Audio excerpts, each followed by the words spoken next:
702 Masterclass. Masterclass time, and in our masterclass for today, we talk about silent divorce. Some may also refer to it as a psychological divorce. And we're joined by marriage and couples counselor and friend of our show, Jabu Zwane. Your calls on 011 883 702, the WhatsApp line 072 7021 702. Chief, welcome. We have won. How are you? I'm good. How are you? I'm good. I'm excited to be having this conversation because I absolutely am fascinated by the era we're in where there are names to things. We can name things that people go through, experience, feel. And I feel like it is so empowering where you can put a name to something. And I do believe somewhere in this conversation, there will at least be one person who listens and says, I think that is exactly what I'm going through or have gone through and survived or not survived. Yeah. I mean, as you said, language is important. It's important for us to make sense of the chaos that life is. And I think it's beautiful that we are in this era where we are able to describe the chaos in our minds, the chaos in our feelings. And I think when we do that, I mean, it's easier then to tackle those challenges. So I totally agree with you. We once had a conversation a couple of weeks ago around has your relationship ever been over before it was over? And there's so many people who shared like, when this happened, that's when I knew it was over, but they continued anyways. And I was with somebody who was like, they're a divorced person, a gent, who said, well, I actually knew prior that I shouldn't be getting married, but by then the pressure of staying together is so big. So before we get into the different kinds of scenarios, what exactly is a silent divorce?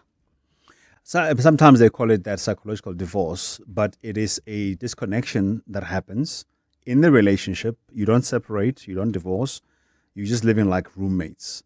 You pretty much maybe two entities having two separate lives. You don't talk about anything of interest between the two of you. At best, maybe if you've got children, you'll be talking about the chores and operations of the marriage. But there's no, hey, how are you doing? Hey, how's work? How are you feeling about anything? You're just talking shop. It's admin, basically. It's almost like it's become administrative. Even if you're in the same bed, you engage on this person needs to know, or are you fetching the kids at 4? Yeah, I mean, there's basically indifference, which is actually a terrible word. And that for me is what the opposite of love is where there really isn't much of any consideration of the other partner. The only thing that binds you together is whatever it is that needs to be done as part of the marriage itself. But there really is there's no. You may even still, have that kiss on the mouth, mwah, but it's a routine. No, it's never mwah, get mba. The one way. Yeah, kimba, nana. There's something you said that I think you need to just unpack a little bit. I've heard of it and I understand it, but I really think it's important we give it a moment. That you said the opposite of love is indifference. Yes. Why is the opposite of love not hate? Hate still has a strong emotion that is mainly birthed from frustration. And typically it would be a frustration of love. And somebody would hate because of, there still is a strong emotion. Indifference is like there's nothing.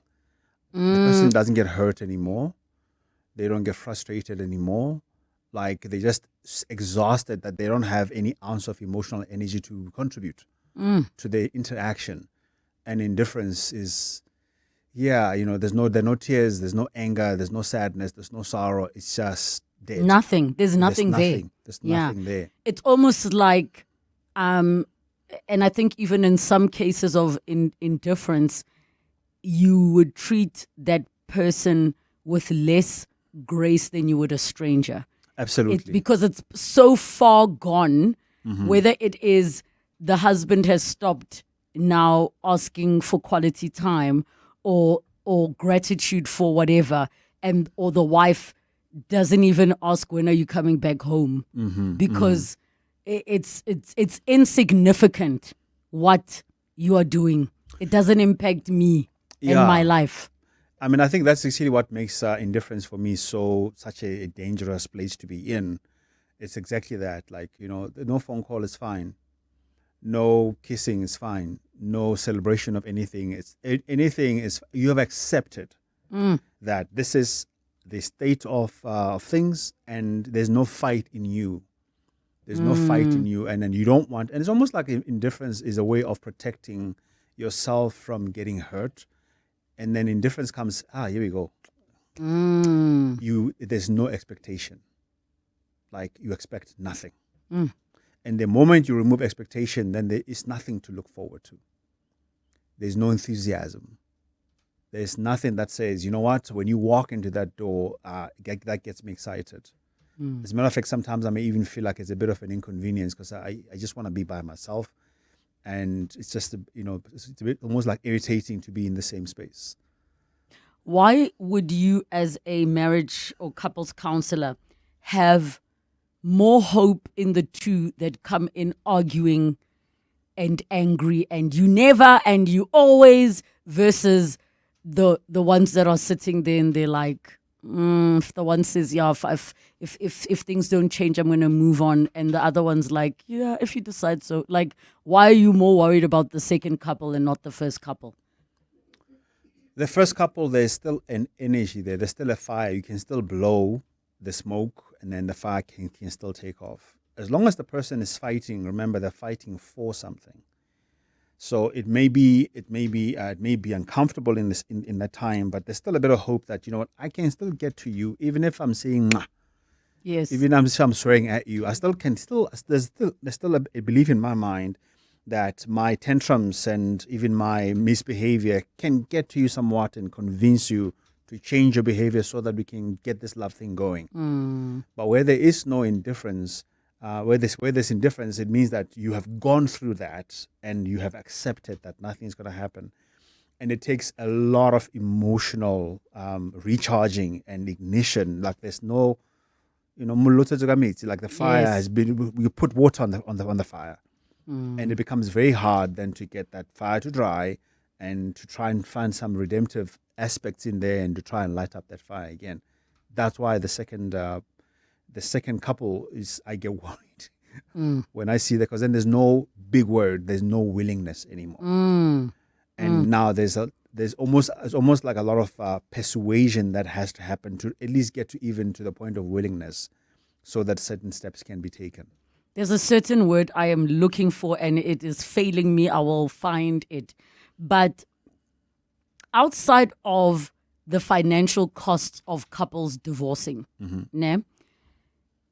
what is the reason that silent divorces continue? Why is the person who is indifferent, or if both of them happen to just have sort of resounded themselves to this is what it is, why is no one taking action to divorce? Because it almost feels like, how then move on? There can be practicalities of, okay, what is it going to take for us to dissolve this marriage, to go through the whole, the admin of assets and all of that. But then there's also a part of, I suppose, trying to still figure out, if I end this, then what? And the person may not necessarily be in the emotional state to consider restarting over.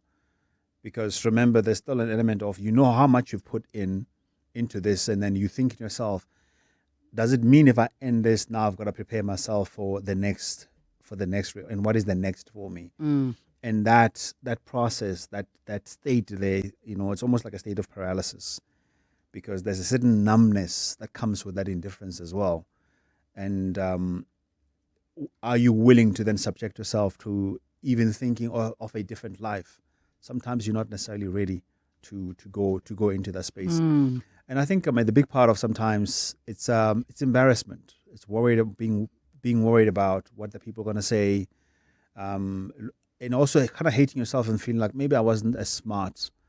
And perhaps, and I think what I've seen a lot of times, that the person is still working through self-badgering, guilt, shame, and the fear of what the next is. And that's not something that you can just get over in a very short space of time. That can take a long time, depending on how you're wired unwind and to unhinge from all those emotional commitments, psychological commitments, financial commitment, time commitments you've made all those years?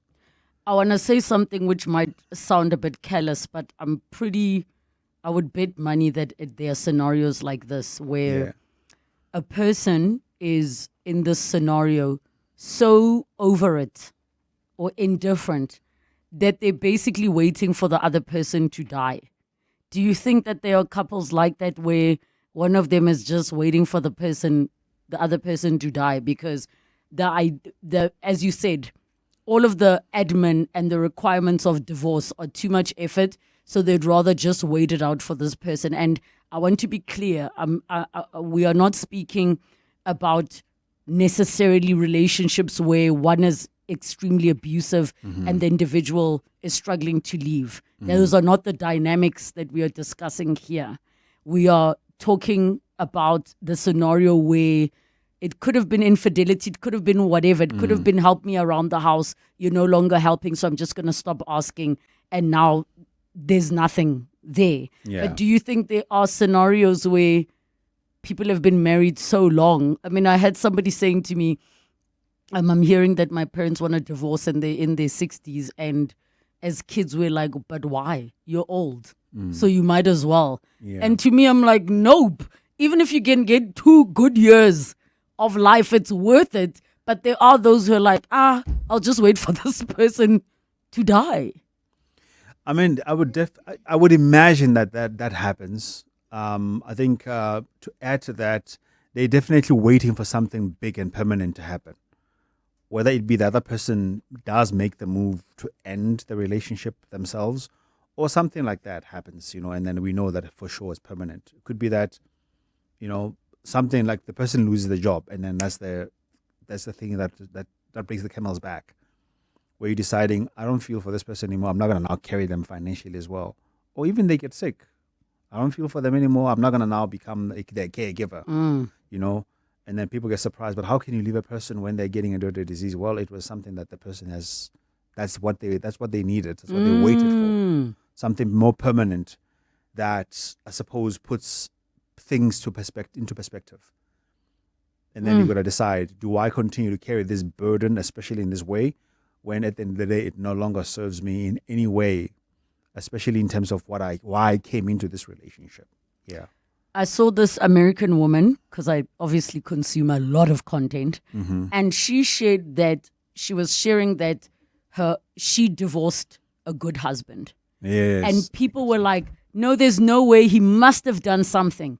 There's no way, and she explained. So she does a follow-up video to say, I received so much hate sharing that I left a good husband. And then she now goes to explain. She says, firstly, at some point, the marriage was a silent divorce, right? There was no life. Yeah. Where there's no life, there's nothing. And she said she eventually decided to choose herself. And the second thing she said, which I thought was so powerful, was he should thank me for having had the guts to do it when he wouldn't. Yes. And I know it might be something hard for people to digest, especially with the gender conversations where it's like, well, if you're divorcing somebody, they must have done something bad. But there are scenarios, and maybe you can share some of them, that why would it reach indifference if maybe you didn't do something bad? Because sometimes it's like, yeah, Jabu's a good man, but I need more than just a good man. Absolutely. Not drama, not toxicity, not why is he not jealous? Not that. Like, I need more. I need a friend. I need somebody to laugh. I need more than just a good man. You may not have done something wrong, but you also didn't do something right. Yo! Repeat, Pastor. You may not have done something wrong, but you haven't done something right. What keeps the relationship alive is the right things.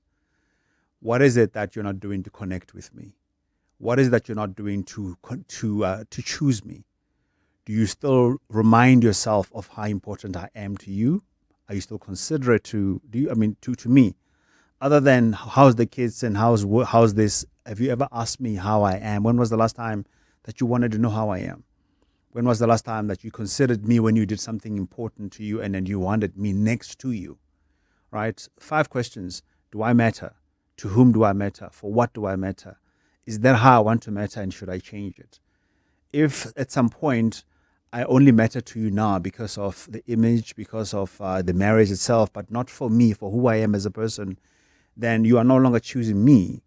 And how do I connect to a person that doesn't choose me, but is with me for what I do for them? You know, I start to feel exploited. There's a point where I start to feel exploited. Resentment starts to settle in. And those unresolved resentments, eventually they become bitterness, and eventually they kill whatever fire that is there. So it's not about, good guys can lose good relationships, good women as well. Because at the end of the day, it's not about just being good, but it's about being good to each other, being good for each other. Companionship is spoken about, curiosity in each other. So are we exploring each other? Are we having fun as we getting to know each other and getting excited about awards? And so we're getting excited about growth. Like I threw one in there. The wink I just got for awards. You know what thought crossed my mind as you were speaking about the part of it's not so much about, what you did wrong, right? So you'll get the scenario of a guy saying to his friend, my woman left me and I don't know why. And the friend is like, what did you do? And he's like, nothing. No, but what did you do? And he says nothing. He's like, but that's the problem. You did nothing. Exactly. You did nothing. Not that you did nothing wrong, but you also didn't do anything right. But the thought that crossed my mind now as you were speaking about did you ask me this? Also, I think maybe, I'm speculating, a big portion of silent divorce is from the fact that whatever you were bringing to the table, you are not growing with me. So in 10 years' time, what you're doing in the relationship, what you're coming to the table with, is no longer what I need. So let's say at the beginning of the relationship, Jabu, you're the one working, I'm a student. I get an entry-level job. So you being the one bringing home the bacon is everything. Jiggy, 10 years' time, I've exceeded you. I'm bringing home the bacon. But when you still want to bring home the bacon, when I'm like, but I got us a pig. What else is there? Can you talk to us about growing with one another as well? As many people will say, we outgrew each other. That is such a beautiful, that's like, you've perfectly captured it. And let's look into that. If we're not growing together, we're going to grow apart. There's no doubt about it. We can still be growing, but if we're not growing together, you can bring a pig and I can bring my pig. But if we're not growing together, it's going to be like, well, you brought your pig, I brought my pig. So what? Now what? Yeah. Then the pigs are fighting. And nobody's eating bacon. Nobody's eating no bacon. So, but then, one is growing, the other one is not growing. And the one that's growing is going to get tired of having to drag the one that is not growing. And the one that's not growing is going to get tired of the pressure to want to grow and get irritated about that. And that begins to create that distance. Where they say, but Jabu, you've changed. Why now suddenly do you want me to do this, this, and this? Exactly. You've always loved me doing X. Now, why Z? Without understanding that life has got different stages. There's the beginning stage, which is survival, which is the bare minimum. There's the stability stage, where there is enough for us at least to not worry about like dying. And then there's the thriving stage, where now it's about enjoying the abundance that we're creating together, the impact that we're creating together, not just outside, but also with each other and for our children. And the thriving stage is where you reach the euphoria of life experience. And all of us are longing for that one day where we are able to make our choices independently and to be able to enjoy it together without holding each other's hands. But if in that process there are a lot of fights, there are a lot of pulling and tugging, and there are resentments that are building, there are unresolved conflicts that are building, we get to the top of the mountain together, yes, but there's too much that's left unsaid, that's left undone. And now I'm thinking, well, I can start my own life without you. I don't need this anymore. That can also happen. So again, it's important to, I love what you said, to grow together. How do we do that? Going to church together, going to places together where your minds are being fed, having friends together where you are moving together, where you are growing and talking about life and progress together. What are you discussing as far as where you're headed together? Do you have those we conversations, the us conversations? The one day, this is us conversations. And are you taking those steps together to get to that one day is one day? Or is one pulling this way and there seems to be a bit of competition, even a bit of jealousy? Those things. My other one is, are you dreaming together? Because Yes. imagine I'm dreaming now of this, apartment in New York, and when now you want to move back to Limpopo, Aish. Rico, Aga homestead, and now, if we're not even sharing our dreams together, where now I'm like, surprise tickets to New York, and you're like, Oh, wow. we need bricks. Yeah, like a rolling ball. Yes, we're gonna go to the news, and when we come back, I see your messages, and some of you are going through very challenging times. Do share with us your experiences. Have you experienced a silent divorce where maybe you don't even recognize the person that you married anymore? It is indifferent. You're not even angry. You're not even fighting. You are married on paper, but you're not actively being married to one another, or your long-term partnerships, and now this person is feeling like that annoying brother you grew up with that is like, why is he even using my bathroom? Like, why is he even here? Is he breathing? Now he's breathing and it's irritating. Like, why is he breathing? 011-883-0702 and the WhatsApp line 072-702-1702. 702. Masterclass.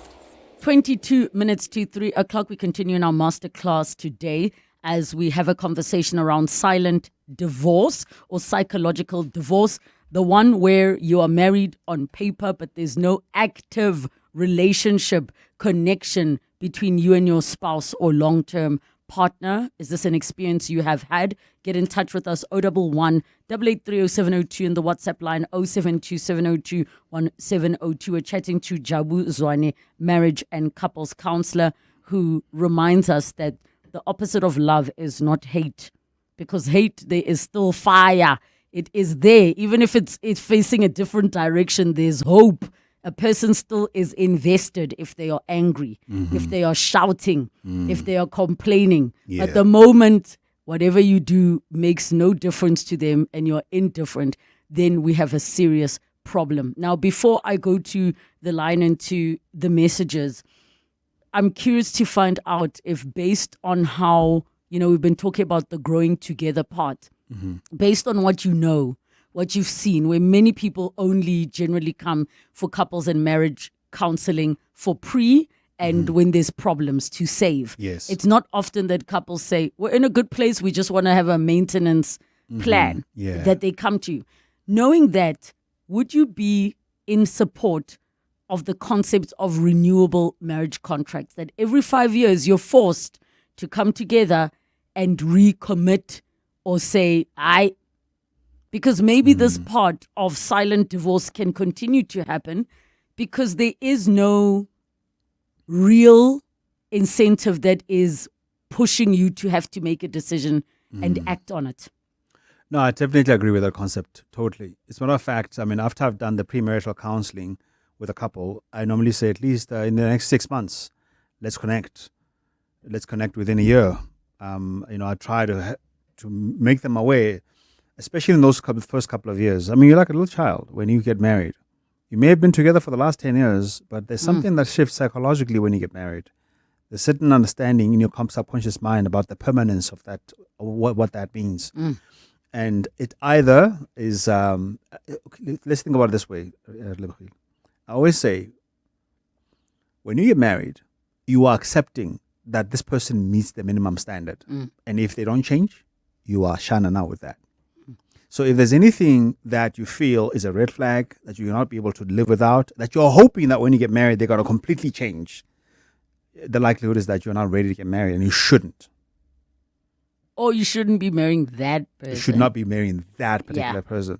You don't get into marriage in the hope that the marriage is going to change the person. You're going to get married with the understanding that you both are going to grow together for whatever that you're going to be bringing together. Because if you're already seeing that unwillingness, that the person, you don't like the way that they resolve conflict, they're already shying a silent treatment already now. It's already showing you flames.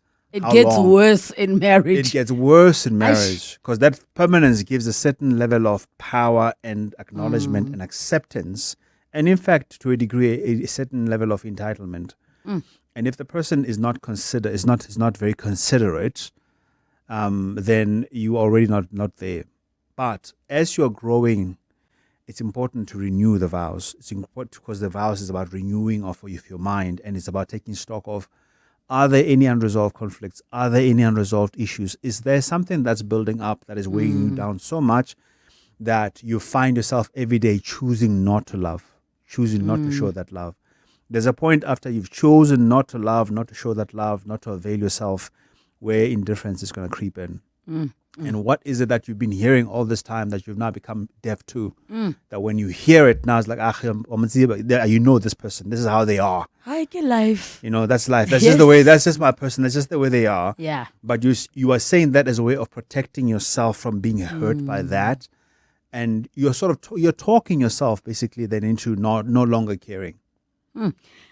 Oh, let's go to the lines. 011 883 0702, the WhatsApp line 072 702 and 702. TT in Pretoria. Go ahead. Hi. Hi, Relebogile. Sharp. Do you have headphones on? Just hold on one side. TT, I just want to make sure everybody in the studio can hear you. All right. So, go ahead, TT. We're listening. Okay. So what I wanted to say is that I think, I'm a patriarchal guy, né? So I believe as a man in the beginning, I think you need to, before you decide to get married, let alone who you're going to marry, you need to understand what it is, who you are, and what you see in yourself within the marriage. Do you want to be the guy that just provides? Do you want to be the guy that goes 50-50 with a woman?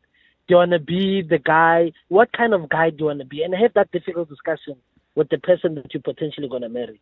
Because, for example, I know, and I said to myself, that I'm going to work so hard, and it's easier said than done, I understand it, but I'm going to work so hard that even if I get married to an attorney, but our main residence is something that I must get, and I must be able to uplift her life, wherever she is currently. Something I must upgrade her a little bit, if you know what I mean. Can I ask you something? Yes. I want to ask you something, Titi. Like, I love the fact that you are very confident and sure with the part about I need to know what I want, ne? And I'm going to ask this question not having been married. Yes. Is there room, ne, that if you lock yourself into when I get married, this is who I want to be, that you create that when you meet the person? Because what if you say, I know as a husband, I must be the one that buys the house. But you meet this person, you intend to buy the house, now accident, something happens, but they are still your person and they're the ones that buy the house. And maybe share with me, because I know we talk a lot about the gender roles and who should be doing what. Yes. But in real life, if you as my person, now your job is lost, I'm not going to suddenly say, divorce. I get when we met, you said, a man must, indoda must. Yes. You know what I told myself, ne? I told myself that, okay, and that's I hear you what you say, but that's the future. And we don't fail to for things to go bad. But what I always say is that if I was not on the level that I am right now, ne? And I was getting paid, let's say, 6,000 rand a month, or 7,000 rand a month, I was going to go for someone that is on my level to the point whereby the main residence that I'm affording to provide, whether it's RDP or Kumkuku, something was not able to afford Mkuku before me. But no, I hear you. That she's going to make a home. You want to show her the world. You want to be the one that is giving those things, and I'm gonna want to be the one. Yes. I want to hear Jabu's view here, because my view is, but what if I was the key to unlocking the mansion? Where now focus on the RDP. Jabu, what are your thoughts on what? Your key can be spiritual. Your key can be just sometimes on your side. the blessings I get, and the blessings come onto me, but they don't come in a form of doing. They come in a form of me, and the world and therefore the blessings come to me through me working, and therefore the output, if you know what I mean. Mara not and your heart is in a beautiful place. I see the intention. Jabu, what do you think about what TT is saying? I think that permanence of that thought is very risky, because there will come a time, and these things happen a lot, where you are not able to provide that. Then what? I would say I've seen so many men with that kind of mindset lock themselves out of the intellectual capital that their wife has, which is crucial to actually bring those blessings that he's talking about. Because a woman, especially the one that believes in you, will challenge the treasure that is inside of you to come out as it is. They're not going to settle for your excuses. They'll be patient with you in your struggle. They'll understand and be patient with you whenever you guys are still building up, but they will draw out of you the best. In fact, that's what partners are supposed to do. Supposed to challenge each other to rise to the level that both of you believe your potential is at. When I see as a challenge many times with this particular situation is that when the person loses the job, or when they don't get to do exactly what they say they're going to do, they start to feel disappointed in themselves. They start to see themselves as less. Then they start to withdraw. Then they start to feel judged by this very woman that they've promised everything to. Even if she says, listen, I'm fine with you, but because you think she should not be fine with you, you're going to actually punish her for being fine with you. You even possibly devalue the other things you bring to the relationship. That could be everything. There are women who are doing exceptionally well, who are like, I don't care about the money because I got my own, but we're not supporting me. You showing up, you hyping me up. That is what builds this fire. But what I want to do, because it's a tricky one, and I also can't speak from the perspective of where men find themselves in terms of the role they want to play. Anonymous in Indonesia says, I hope all is well with everyone. I've been separated for 6 years. I haven't signed any divorce papers. Am I divorced or not? You're not. Papa. You're not. I can't tell if this is from a man or a woman. If you are a man, that woman will be on the mattress. Your wife will be on the mattress. Even if you guys haven't spoken to each other for 20 years. Yeah. He's whoever it is, they're married. Especially even if, let's say, for example, there were wills and the wills are not changed, the law assumes after 3 months that everything stays as it is. So if nothing has changed, the law assumes that you want everything to stay as it is. So you're married. This is a very silent divorce. Another one says, I'm just wondering what percentage of those who go for counseling or mediation actually survive and resolve issues. Jabu, can you share maybe from what you have seen or heard of, what percentage would you say survives counseling? A high percentage. A high percentage. I think what makes counseling work is that helping people realize what's stopping them from giving that love, and understanding what is it, what are those vaults in your relationship where that love is locked. Go and unlock those vaults of pain, and a facilitated conversation. And as you opened the show today, you spoke about the language. Most of the time when you start putting the language to people's experiences, then the mystery in their minds start to unlock, and the fog starts to clear, and they start to see things clearly. And then slowly the willingness and the openness then comes in. And if they follow those steps that are given, most of the time they come around. But unfortunately, there are situations where maybe there have been some terrible experiences that no matter how much we try to do it, it's safer. You're also the part about the willingness, because at the end of the day, it doesn't matter how much you love each other. One person does not want to work on it. That's a whole other thing. Tabiso from Foslora says, oh, love the chemistry and banter between you and the guest. Quick, sharp wit. Great discussion. I'm single and I'm learning so much for when I'm in a relationship. I love the word when. Yes.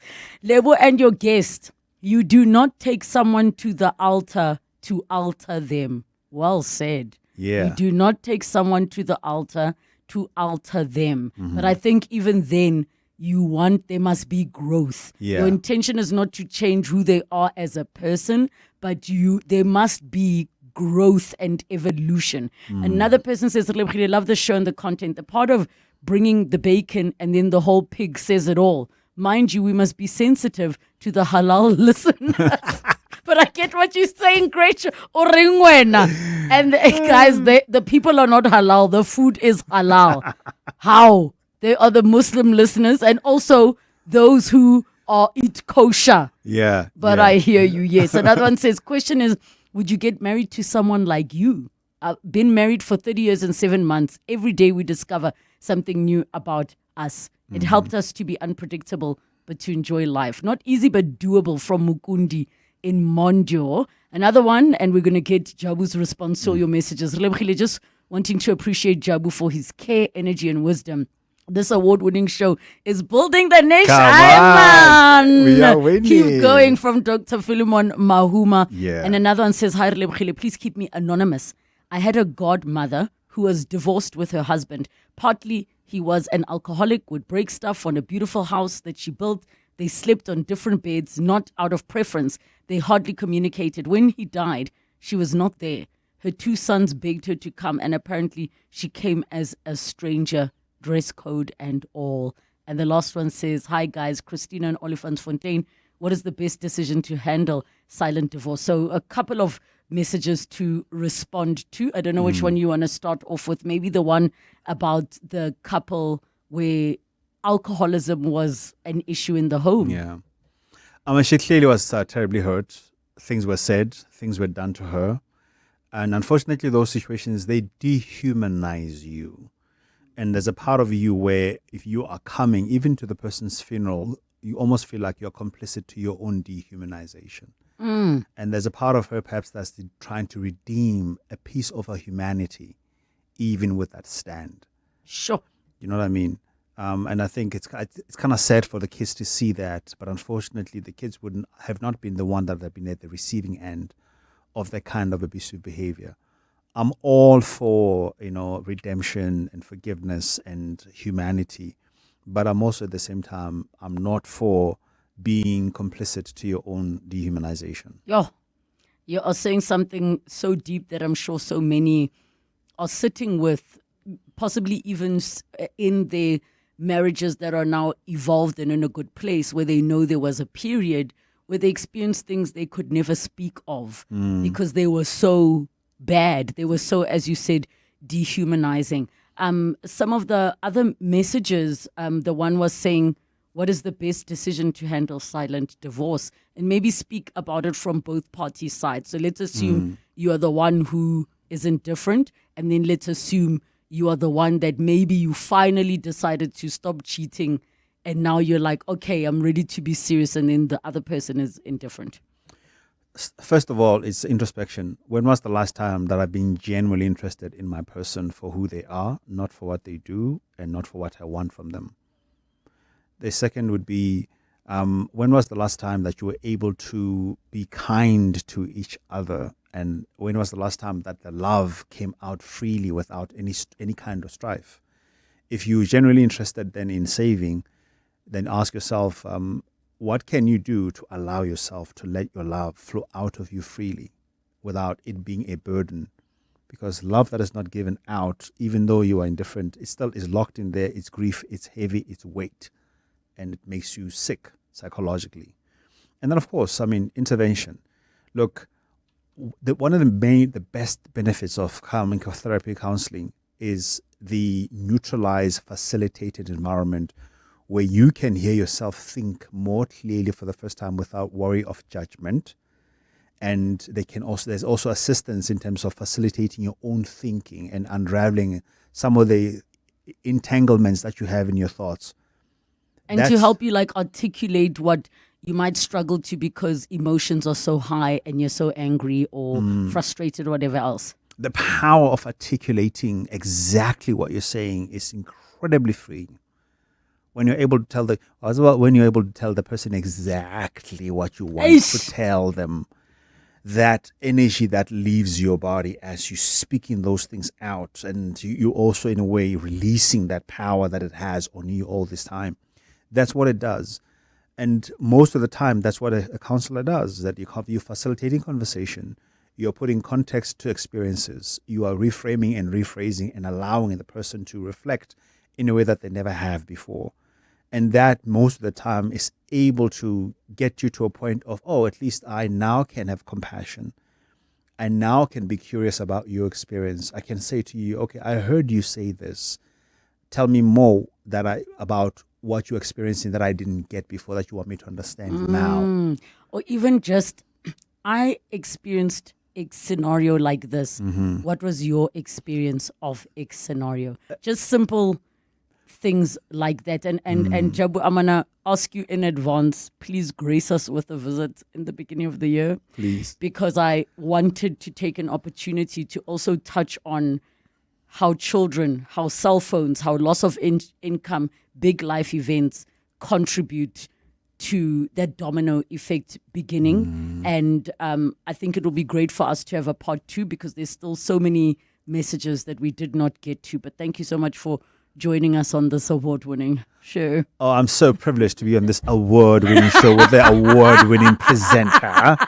When I saw you and Pachida on stage holding that award, I was like, oh, we are winning. We did it. Thank you so much. I promise you all we will do a part 2. We'll get Jabu in again so we can give each and every one of your questions a proper opportunity for a full response.